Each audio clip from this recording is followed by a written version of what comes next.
Доброго дня всім. Ми в прямому ефірі. Сьогодні я хотів би представити вам нашого гостя, якого ми запросили. Це волонтер Республіки Польща Варфоломей Ванот. Правильно я назвав прізвище? Добре. Ну, з чим це пов'язано? Звичайно, це в рамках Днів Європи. День Європи був в Україні, ми відмічаємо це свято, так? І тому нам дуже приємно, що ви погодилися і поспілкуватися. Ну, звичайно, ми будемо з вами спілкуватися і різні питання. Ви волонтер, так? І, мабуть, різні питання обговоримо, хоча в нас часу не так багато, щоб і всі питання обговорити. Але все ж таки, може, почнемо з того, що коли я вас запитував, як вас представити, ви сказали, що ви волонтер із Сілезії, Республіки Польща. Чому ви такий акцент зробили? Так, доброго дня всім глядачам. Так, мене звати Варфоломій, я з Сілезії. І завжди ставляю на це акцент просто тому, що я з Сілезії. І це для мене здається повністю натуральним, що оскільки я сілезець, я буду називати себе сілезцем. Так, в мене є громадянство Республіки Польща, я майже все своє життя прожив у Польщі, але за національністю я сілезець, спілкуюся сілезькою мовою і відчуваю таку відповідальність, щоб все одно не називати себе поляком, тому що навіщо? Я ж з Сілезії. Тут ще такий момент відповідальності особистої, тому що нас сілезців дуже мало. Нас всього 400 тисяч в Польщі живуть. В Україні є один, думаю. Тому, якщо українці не почують про Сілезію і про існування сілезької нації і мови від мене, тому не факт, що коли-небудь за своє життя почують. Ну, безумовно, наприклад, для мене новина, що ви не просто, так би мовити, регіон польський називаєте, а ви говорите, що я не поляк, я сілезець. Це так прийнято? Це так прийнято говорити, чи насправді так вважається? Ну, для сілезців, які не вважають себе поляками, так і є. Ми є сілезцями, ми є поляками. Я думаю, що це питання національної самоідентичності в Україні вони зрозумілі. Так, в Україні теж для багатьох, навіть у часах Російської імперії, було важливо, що ми живемо в складі Росії, але ж ми українці. Так? І для мене зараз теж. Я громадянин Республіки Польща, в мене є обов'язки і права, які є у всіх громадян, і я хочу користуватися цими правами і виповнювати обов'язки. Але при тому я сілезець. І не хочу, щоб хто-небудь відбирав в мене це право називати себе сілезцем. Ну, до речі, це добре, і в будь-якому випадку ми в зв'язку з цим не виникає ніяких проблем в державі, так? І це дуже добре, коли люди пам'ятають свою історію, так би мовити, своїх предків. І бачите, але для нас, я ще раз повторюю, для нас, Польща та і польський волонтер, так? А це для нас, до речі, нове і це цікаво. І це цікаво, і ми починаємо з того, що ми дізнаємося щось нове, і вже добре. І я хотів би все ж таки вас запитати, як ви стали волонтером? І що це для вас? Як я став волонтером? Я приїхав до Кременчука по програмі, яка називається Європейська волонтерська служба. ЄВС і це програма для молодих людей, які хочуть, якщо говорити дуже загально, змінювати світ на краще. Причому, звісно, що змінювати, починаючи від локального простору, якоїсь локальної міри. Що саме робить? Ще раз, як я став волонтером, так? Я просто знайшов в інтернеті інформацію про те, що відкривається набір волонтерів до Кременчука. Я подумав, що хочу приїхати, подав заявку, мене відібрали, я приїхав. Тобто ви не просто їхали в Україну, а вже в Кременчук їхали, так? Так. Я знайшов інформацію саме про набір волонтерів до Європейського клубу в Кременчуці. І мені дуже приємно, що мене відібрали. І теж у всіх українців є право, всіх українців від 18 до 35 років є право подаватися на волонтерство в будь-яку державу Європейського Союзу і інших держав, які є державами програми ЄВС. Якщо хтось колись захоче допомогти яким шляхом локальним громадам в Європі, в Європейському Союзі, так теж можна просто написати в Google ЄВС, або зайти до нашого офісу, до простору ідей в Кременчуці, щоб дізнатися більше, як це виглядає, що можна робити і що треба зробити для того, щоб поїхати кудись як волонтер. І от ви для себе визначились, хоча це, я так розумію, що це фінансує Європейська комісія, так? Чи як ви говорили? Так. Європейська волонтерська служба – це програма, яку повністю фінансує Європейська комісія. Тому волонтер має оплачене проживання, гроші на харчування, на проїзд тощо. Тому волонтер не несе своїх витрат. І саме завдяки тому це ж можливість поїхати кудись з одного боку безкоштовно працювати на благо громади, з другого боку для себе теж безкоштовно прожити рік або менший промежуток часу в якійсь іншій культурі, в іншій державі. І багато чому навчитися, оскільки Європейська волонтерська служба з'являється програмою неформальної освіти, і одним з головних завдань є наука. Так? Тобто волонтер має чомусь навчити інших, але теж самому навчитися багатьому в рамках цього проєкту в місті, де живе. Ви проходили якусь підготовку на початку чи як, щоб перед тим, як поїхати? У всіх волонтерів є спочатку pre-departure training, тобто така зустріч з організацією з держави, в якій живемо, в мене це була Польща, про те, що будемо робити в рамках цього волонтерства. А потім, після приїзду, ми теж поїхали, у нас це було у Славське, на on-arrival training, тобто тренінг для людей, що приїхали. Там у нас були всі волонтери, що приїхали в Білорусь, Україну і Молдову, щоб ми разом подумали над тим, що в рамках цього волонтерства можна робити, як долати різні проблеми, які можемо зустріти на шляху свого волонтерства. Скільки ви вже у Кременчуці? Я до Кременчука приїхав у жовтні на рік. Тобто вже більше півроку, так? Більше півроку, ще залишилося 4 місяці. Ну і, звичайно, я хотів би запитати вас про враження через те, що я часто чую, коли іноземців запитують, яких в Києві там приїздять і все таке інше, то я чую тільки гарні у вас дівчата. Ну, це зрозуміло. А все ж таки, крім того, що гарні дівчата. Це само собою, так? Так. Я з висловом, що в Україні є гарні дівчата, думаю, що спорити не буду. Причому вважаю, що сприймати Україну виключно через призму того, що тут красиві дівчата, це навіть образливо для України. Тому що в Україні є набагато більше, ніж красиві дівчата, чи там, не знаю, на рахунок чоловіків, чи вони красиві, чи ні. В кожному разі, краса в людей це не єдине. Якщо говоримо про українських дівчат, мене набагато більше вражає те, що вони розумні. Я хочу, якщо хтось тільки красивий, так, в принципі, ладно, привіт, ти красивий, можу поставити лайк під фотографією в Інстаграм, і це все. А коли людина розумна і можна з нею цікаво поговорити, це набагато краще. І в Україні теж має красиві дівчата, але теж красиві краєвиди. Це теж для мене дуже важливо.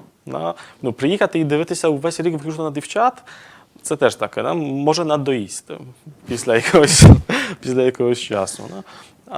Сприймати так. Тому я вважаю, що коли приїхав в Україну, для мене набагато важливіше дивитися не виключно на дівчат, а сприймати Україну, намагатися знайти повну картину України. Тобто і красивих дівчат, і познайомитися з українською культурою набагато краще, ніж я знав її раніше. І подорожувати Україною якомога більше. І розмовляти з людьми кожного віку. Не тільки цих красивих дівчат, як і в моєму віці, але з усіма людьми. І тільки тоді можна сформувати таку більш-менш повну картину держави, в якій ми живемо. А те, що красиві дівчата, красиві, зрозуміло. Так красиві. Я вам скажу, що я знаю, до нас часто приїздять і з Литви, і з Польщі, то що мені приємно, я скажу вам, Варфоломій, що ви прекрасно володієте українською мовою через те, що всі ті, вони говорили російською. Можливо, вони старше покоління, я бачив представників старшого покоління, але це вже приємно, що ви так добре володієте. Ви давно вже вивчили українську мову? Ось, мій перший контакт з українською мовою був 3 роки тому. Недавно в мене була третя роковина. Я її вивчив випадково, в принципі, і зря. Да, це я мав колись їхати на проєкт з білорусами і українцями, і подумав, що буде дуже приємно, якщо я зможу сказати українцям хоча б привіт і рідною мовою. Так, так. Да, я її взяв підручник, вчив весь місяць, вивчив 1000 слів і підстави граматики, приїхав на семінар, а вони розмовляли російською. Переважно. Не вдалося українцями поспілкуватися українською. Це було трішки сумно, але на щастя залишилися контакти. Потім я часто приїжджав в Україну і вже знаходив людей, з якими можна українською розмовляти. В Кременчуці тут теж є мовна проблема, тут рішуча більшість населення спілкується майже виключно російською, і на вулицях дуже рідко можна почути українську. Але все ж таки я замічаю факт, що українська мова лунає набагато частіше вже. З кожним роком, з кожним місяцем якось цієї української мови більше, і це мені дуже приємно. Мені дуже приємно чути українську мову, оскільки російська мова мені теж дуже подобається. І російською мовою теж захоплююся російською культурою тощо. Але коли ми є в межах України, тоді особливо треба дбати про цю нашу народну культуру і народну мову. Це приємно. Ви приїхали в Кременчук, вас зустріли в європейському клубі, так? Так. Що це за клуб, бо, можливо, не всі знають. Це місцевий клуб, європейський клуб, так, який приймають волонтерів, так, я розумію? Між іншим, так. Організація, яка мене приймає, є громадська організація Кременчуцький інформаційно-просвітницький центр «Європейський клуб». Так. Ось така довга назва в нас. Я перший місяць проживання в Україні вчив цю назву. У нас є офіс «Простір ідей» на Софіївській вулиці 36Б, колишня Чапаєва. Це вже теж запам'ятав. Наша організація займається, по-перше, різними європейськими проєктами, між іншим Європейською волонтерською службою, але не тільки. Євроклуб теж організує і бере участь у різних молодіжних обмінах і тренінгах, які теж фінансуються Єврокомісією, і багатьма іншими теж. Крім цього, у нас є така просвітницька місія, і останнім часом теж наша організація займається антикорупційною діяльністю. Так, ви ще й боретеся з корупцією, так? Так, це не саме я, це не цей напрямок діяльності, яким я займаюся, але є в нас люди, які воюють проти корупції. Чи вдало це роблять? Я не знаю, сподіваюся, що так. Чи повністю подолаємо корупцію в Кременчуці, Полтавській області? Не факт, що швидко, але важливо, що робимо ці кроки в цьому напрямку, щоб корупції було якомога менше. Це зрозуміло. А от ви про себе розкажіть, будь ласка, чим ви взагалі, що ви вважаєте за потрібне розказати про себе і чим ви займаєтесь, потім уже поговоримо в Кременчуці. Добре. Я ще коли жив у Польщі, я закінчив інститут філософії в Сілеському університеті. Закінчив бакалавр і подумав, що буде приємно зробити щось інше. Щось нове, так я знайшов інформацію про волонтерство і подумав, що добре, їду. Поїхав і мені тут приємно. Чим я займаюся? Теж такі 3 головні напрямки діяльності. По-перше, це різні мовні заняття. Ми почали курси польської мови для початківців в Кременчуці, для людей, які хочуть навчитися польській мові, оскільки це теж замітно, що багато кременчучан цікавляться польською мовою. Хтось просто тому, що йому цікаво, хтось тому, що хоче її вивчити і поїхати на заробітки, хтось по різним причинам. Хтось просто філологічний задород і теж йому цікаво дізнатися чогось про польську мову. Це один з напрямків. Це курси польської мови, розмовний клуб. Теж ведемо у нас на офісі English Speaking Club, тобто розмовний клуб англійською мовою. В школі в 20-й я вів курси по інтеркомпрегенції і загальному мовознавстві. Тобто з дітьми в 80-й клас ми займалися в основному історією слов'янських мов. І те, як можна розуміти інші слов'янські мови, навіть коли ми їх не вчимо, але все ж таки можемо зрозуміти білоруську, польську тощо. Це один напрямок. Другий напрямок – це саме заняття різні в школах. В 20-й, 23-й школі в Кременчуці і в школі в Ялинцях ми зустрічалися раз на тиждень з дітьми в різних класах, щоб говорити на різні теми, але так, щоб це було дітям цікаво.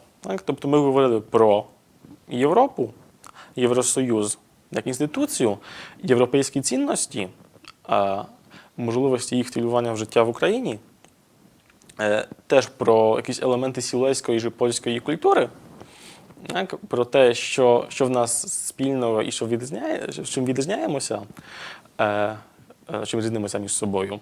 Так, це другий напрямок діяльності. І третій напрямок – це праця саме нашої організації. Так, в нашій організації, особливо в нашому офісі в просторі ідей, відбувається багато всього. Так, у нас є теж курси польської мови, і це Speaking Club. В кожну п'ятницю зустрічаємося, щоб дивитися кіно і обговорювати. По понеділкам у нас настільні ігри. Це теж різні активності, які мають нашою метою є включення кременчужан в більш активне життя. Так? Щоб показати людям, що формат такий, що не знаю, йдемо на роботу, повертаємося додому, йдемо на роботу, повертаємося тощо, це не єдиний можливий формат життя. Так? Що можна робити щось більше, займатися якоюсь громадською активністю. По-перше, що можна подорожувати, так? Можна їздити за кордон. Ну, тут зараз Євросоюз відкриває безвіз в шенгенській зоні, але вже раніше, якщо хтось дуже хотів, міг поїхати. І тут питання таке, що я десь бачив статистику, що багатьох українців ніколи в житті навіть не були за межами своєї області. І це мене лякає, тому що, в принципі, в Україні є красиві місця всюди. В кожному Вже в різних місцях і в Україні побували, так? В кожній області України можна щось цікавого знайти. А виявляється, що українці не завжди користуються цими можливостями, які в них є. Так? Знаю багатьох людей, які ніколи в житті не були в Одесі або в Києві. Так? Де думають, що з українця, якщо можна доїхати за одну ніч з Кременчука до Одеси, це гріх не скористатися такою можливістю. Зрозуміло. А що для вас Європа? От ми говоримо День Європи. От як ми говоримо День Європи, Україна – це Європа, ми говоримо про центр Європи. Що для вас, як європейці, Європа? Як ви її розумієте? В географічному зрозумінні, можливо... Так, це пам'ятаю, що ще до нашої зустрічі, коли ви сказали, що я буду першим європейцем, яким ви розмовляєте тут в прямому ефірі. Я вам сказав, що тут усі європейці. Я мав на увазі членів Європейського Союзу. Так. Причому Євросоюз і Європа – це різні поняття. Так? Євросоюз – це політично, в широкому смислі політична організація. Да? Європу можна розуміти на два способи. Да? Або Європа як чисто географічна, якийсь там район, да, від Португалії до Уралу. Можна так взяти з культурної точки зору. Да, в першому Україна майже вся єЄвропою. Да, і тут ніхто не спорить, да, крім острову Тузла. Я, можливо, і для того це питання задаю, що через те, що, бачите, довгий шлях України євроінтеграції, складний шлях, і тому мені приємно чути, наприклад, що ви сприймаєте Україну як європейську, як кульурний феномен Європи. Так я кажу, з географічної точки зору тут ніхто не спорить. Що з культурної точки зору, тут для мене теж українці є європейцями. Так? Звісно, можна знайти якісь різниці в менталітеті між українцями і навіть поляками. Да? Але між поляками і німцями, і французами теж різниці є. Да? Можемо різнитися красиво. Так? Різнитися красиво в рамках однієї європейської сім'ї. Да? Є багато цінностей спільних. Так, для людей з Португалії, Норвегії, Греції і України. І тут українська ідентичність ідеально пасує як такий пазл, який доповнює цю європейську ідентичність. І мені дивно чути про таке протистояння, що є Україна і десь далі є Європа. Коли я чую, що ми поїхали в Європу, я думаю, це куди? Як можна з Європи поїхати в Європу? Якщо маємо на увазі Євросоюз, добре, це таке спрощення можна зрозуміти. Але позиціонування України поза Європою в цьому культурному сенсі, на мою думку, є не зовсім коректним. Звичайно, ми, коли говоримо про Євросоюз і ви представник молодого покоління Польщі, ви вже пам'ятаєте Польщу вже практично в дорослому житті, як і члени Євросоюзу, то я пам'ятаю, коли ще тільки Литва вступила в Євросоюз і запитували цього молодого, і що у вас змінилось в житті? Він довго думав, до речі. І довго думав, потім він так ще російською складно говорив, українською не володів, взагалі це ми в Києві з ним зустрічалися. І він каже, от селянам стали платити. Він мав на увазі дотації сільського господарства. А все інше так, як і було. Тому, звичайно, що мова йдеться про те, що треба будувати самим своє життя. А те, що європейські цінності – це добре. Да. Причому, так, це теж, на жаль, дуже часто зустрічається в різних державах. В Україні теж дуже часто, що сприймаємо Європу, чи навіть Євросоюз, тільки через економічну призму. Що їдемо в Європу, щоб заробити гроші, так дуже часто кажуть люди, думаючи, там, не знаю, в Польщу чи в Німеччину, щоб заробити гроші, повернутися з цими грошима, і, в принципі, все. Прожити там якийсь проміжок часу і знову поїхати. Євросоюз і держави Західної Європи і Центральної Європи – це не тільки економія, це передусім саме культура. Є багато таких голосів, що, в принципі, те, що німецька економія є такою сильною, це наслідок німецької культури, німецького менталітету. Це не так, що вони є такі, тому що вони багаті, а навпаки. І тут, думаю, що Україна від Євросоюзу або від Західної Європи має черпати передусім якісь культурні взорці.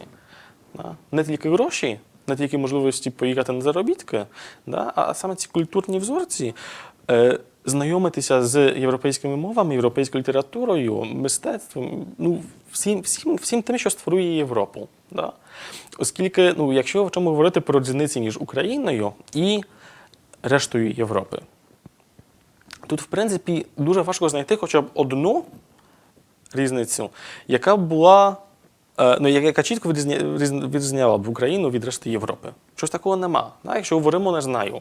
Хтось каже, що дуже важливою складовою Європи є релігія, католицька чи протестантська релігія. Але ж в Євросоюзі є православна Болгарія і Румунія.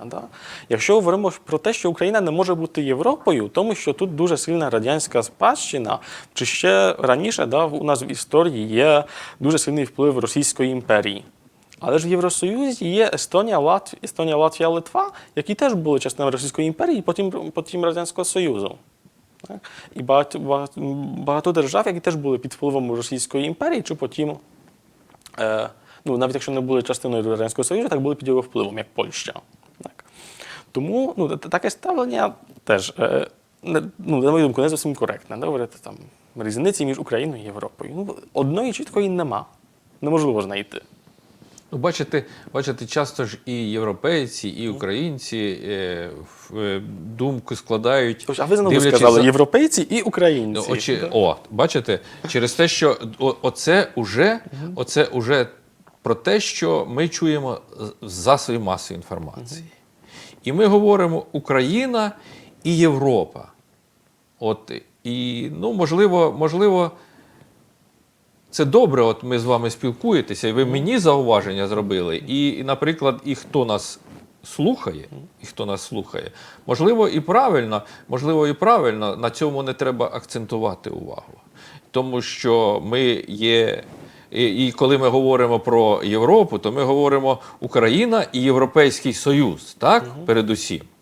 Щоб ми через те, що, як кажемо, змінюючи форму, потім та форма наповниться новим змістом. Я з вами згоден. І ви зараз, до речі, через що я познайомився з вами, через те, що мені сказали, що ви проводите тільки мовні заняття, на базі бібліотеки. Чи ви і говорите про культуру Польщі, Сілезії, Європейського Союзу, так би мовити? Я взагалі прихильник того, що навіть якщо говоримо про саме мовні курси, неможливо вчити мову без усього культурного аспекту цієї мови, без культурного тла, на якому ця мова зросла.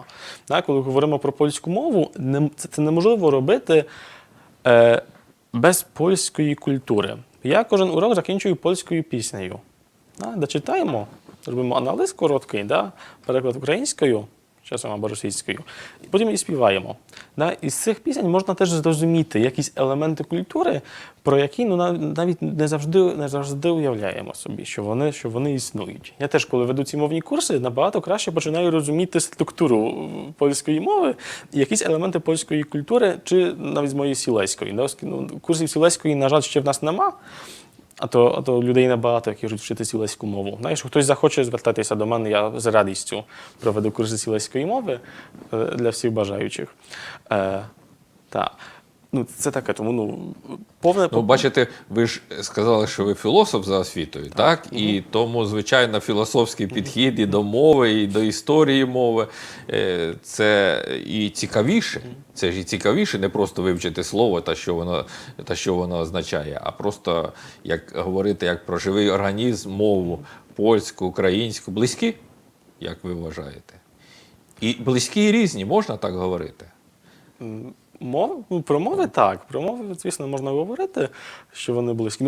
Всі слов'янські мови, вони більш-менш зрозумілі.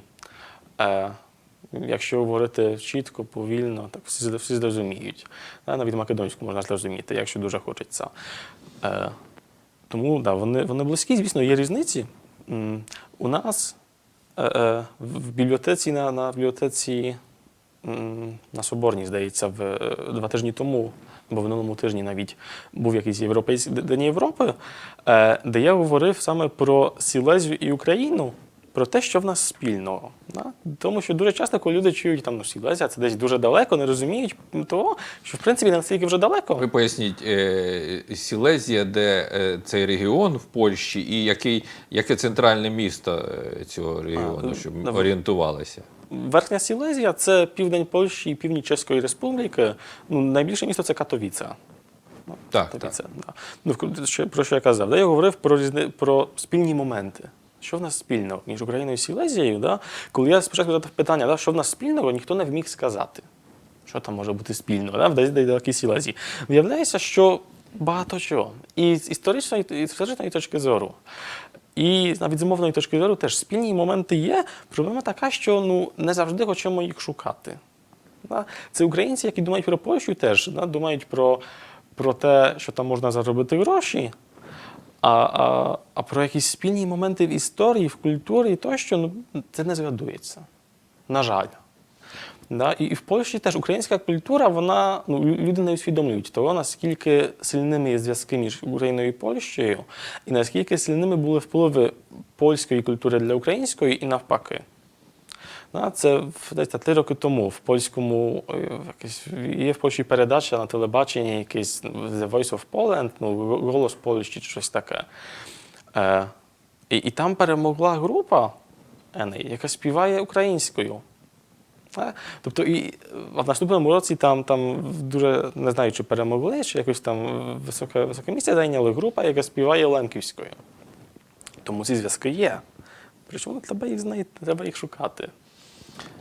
І я вам скажу, що коли ми з вами спілкуємося, і як це важливо спілкування, коли українці спілкуються з поляками і з іншими представниками європейської нашої сім'ї, так ми говоримо, то і думка складається добра. Поляків про українців, українців про поляків, через те, що сьогодні в гонитві за якимись сенсаціями, все таке інше, в засобах масової інформації зовсім протилежне часто бачиш, правда? І це дуже важливо, коли люди спілкуються. І правильно ви говорите, що не обов'язково їхати волонтером, представником Польщі в Україну. Можливо, і українець може бути волонтером і в Польщі, і в іншій країні, так, Європи. Так, я про це сказав спочатку, що у всіх українців є право подаватися на волонтерство. Наша організація має теж право відправляти волонтерів. Тобто, зараз шукаємо волонтерів до бібліотеки у місті Гдиня в Польщі, на півночі, на Балтійському морі. Дуже красиве місце, до речі. Якщо хтось хоче поїхати, можна зайти на наш веб-сайт, знайти нас у Google або інших соцмережах. В контакті закрили, але в Фейсбуці зараз ми є. Можна почитати, подивитися, подавати заявку або прийти до нас до офісу і теж порозмовляти з нами. І що це взагалі таке, як подаватися і що робити з цим волонтерством. І як можна це оформити? Більше того, от, наприклад, і для вас, наприклад, волонтерство з одного боку, але наскільки ви отримуєте велику інформацію, так? Да, я про це теж казав, що волонтерство – це перед усім процес навчання. Да? Завдяки тому, що я зараз є в Україні, да, я можу дуже сильно покращити свою українську мову російську і познайомитися з українською культурою повністю. Да? Не як людина, яка приїжджає там на тиждень в Україну, як я це робив раніше, а людина, яка тут живе, яка може про Україну говорити ми. І ця людина вже може потім бути адвокатом України, правильно? Це теж так працює. Так. Я дуже часто пояснюю навіть членам своєї сім'ї, якісь моменти в українській, тому що, на жаль, люди в Польщі теж сприймають Україну через ЗМІ. А польські ЗМІ сприймають Україну через українські ЗМІ. Так. І картина, яка формується в Польщі, вона дивна. Так, не хочу казати, що брехлива, але вона дивна. І не зовсім завжди відповідає реальності. Вибачаюсь. Так. А я тут живу, можу подорожувати. Ви мене питали, де я був. Мені дуже подобається лозунг однієї з українських програм. Є така програма, як «Твоя країна», всеукраїнський рух «Твоя країна», яка надає можливість молодим людям подорожувати Україною. Це працює як візити в різних містах України на вихідні, коли приїжджають люди з усієї України, там, допустимо, 10-15 людей, і місцеві показують, що в них красиво, що в них цікавого, тощо. Я в рамках цієї програми був у трьох містах в Україні, там в Житомирі, в Сумах і в Південному, Харківська область. Але крім цього, теж дуже багато подорожую. Лозунг цієї програми – це 25 областей до 25 років. Так? В мене поки 15 областей України. Я вже відвідав. 3 тижні тому я був в Донецькій області, Краматорськ, Душківка, Слов'янськ. Тільки вчора повернувся з Києва знову. Тому з власного досвіду знаю, як круто і приємно подорожувати Україною. І це рекомендую всім. Такі поїздки просто поїхав кудись, куди хочеш. Якщо є в Кременчуці люди, які хочуть допомогти зорганізувати візит твоєї країни до Кременчука, теж звертайтеся до мене, мене можна знайти в соцмережах, а то зі знайомою зараз плануємо, як можна запросити людей і що цікавого показати саме в Кременчуці.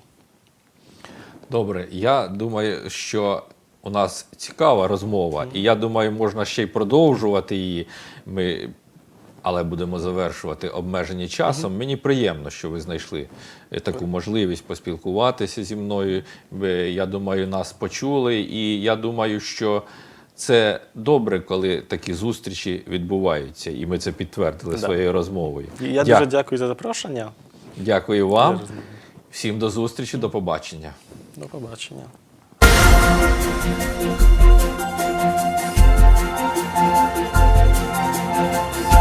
Thank you.